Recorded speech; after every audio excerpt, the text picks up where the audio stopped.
어제 현대차, 오늘 현대모비스와 기아차가 실적을 내놨습니다. 이렇게 되면서 현대차 3인방의 성적표가 모두 다 공개된 건데요. 모두 전년 대비했을 때 영업이익이 뒷걸음질 치는 모습 나타냈습니다. 자세한 내용 산업부 정기종 기자와 함께 나눠보겠습니다. 우선은 환율이 안 좋다, 환율 상황 안 좋다라는 건 기정사실이었기 때문에 시장의 기대치도 그다지 높지는 않았는데 서프라이즈는 역시나 없었던 것 같습니다. 총평을 해보자면 어떻게 볼 수 있을까요? 네, 말씀하신 것처럼 이번 현대자동차그룹 3사의 실적을 한마디로 정리해보자면 이 신흥국 통화와 유럽 지역 통화, 약세에 발목 잡힌 1분기였다고 할 수 있겠습니다. 3사 모두 환율 직격탄을 맞으면서 영업이익이 감소했기 때문인데요. 먼저 글로벌 판매량 측면에서는 현대차가 지난해 1분기에 비해 감소한 반면 기아차는 조금 상승하면서 상반된 모습을 보였습니다. 하지만 양사의 발목을 잡은 것은 러시아 루브라를 비롯한 신흥국 통화와 유로화의 약세였습니다. 지난해 양사가 원달러 환율로 고전하는 가운데도 홀로 견조한 실적을 기록했던 모비스 역시 매출이 소폭 상승하며 상대적으로 선방했지만 신흥국 통화 약세를 피해가지 못하면서 영업이익이 하락했습니다.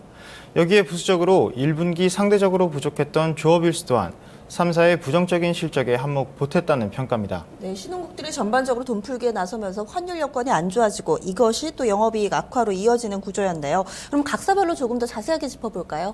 네, 먼저 현대차는 이 3사 중에 가장 상황이 안 좋았다고 볼 수 있겠는데요. 이 지난 1분기 매출액 20조 9,428억 원, 영업이익 1조 5,880억 원을 기록했습니다. 지난해 1분기 대비 판매 대수는 3.6% 줄었고 매출은 3.3% 감소했는데요. 수익성은 더욱 떨어져 영업이익은 18% 급감했고 당기순이익은 2%가량 줄었습니다. 전분기와 비교하면 판매 대수는 11.5%, 매출과 영업이익도 각각 11.2%와 15.3%씩 감소한 모습입니다. 현대차의 경우 환율은 물론 판매량 감소의 영향도 있었던 것으로 보이는데요. 1분기 글로벌 판매량은 118만 2,800여 대로 전년 동기 대비 3.6% 감소했습니다. 여기에 매출 원가율은 전년 동기 대비 1.4%포인트 높아진 79.3%를 기록하면서 수익성이 악화됐습니다. 기아차는 매출 11조 1,776억 원, 영업이익 5,116억 원을 기록했는데요. 현대차와는 달리 판매량은 소폭 상승한 모습입니다. 먼저 안방인 내수시장에서 소렌토와 카니발 신모델을 앞세워 6%가량 판매량이 올랐고 미국과 유럽 지역도 RV 중심의 판매 증가로 6.1%와 7.6%씩 판매량이 상승한 모습입니다. 최대 자동차 시장인 중국에서는 3공장 물량 증대로 K3 판매 성장 지속과 현지 전략 모델인 K4, SUV 모델인 KX3를 앞세워 3% 증가한 판매량을 기록했습니다. 이처럼 신형 모델들이 본격적으로 판매되며 국내와 주요 시장에서 판매가 늘었지만 환율 여파를 피해가지 못하면서 영업이익이 30% 이상 하락한 모습입니다. 현대모비스는 고사양 차종과 옵션율 증가로 매출은 소폭 증가했지만 통화 약세로 손익은 감소했습니다. 1분기 매출액 9조 675억 원, 영업이익 6,898억 원을 기록했는데요. 매출액은 전년 동기 대비 1.7% 증가했지만 영업이익은 4.3% 줄었습니다.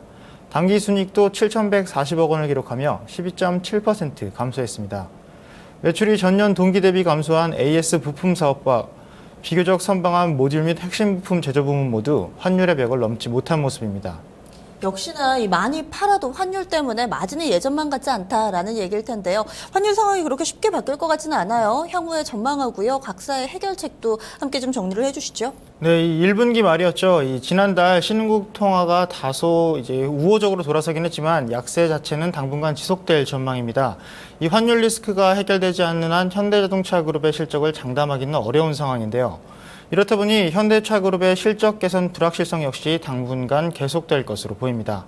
특히 2분기는 전 세계적으로 저성장, 저물가 기조가 확산될 조짐을 보이고 있는 데다 세계 각지의 지정학적 위기가 진정될 기미를 보이지 않고 있어 더욱 안심할 수 없는 평가가 나오고 있는 상황입니다.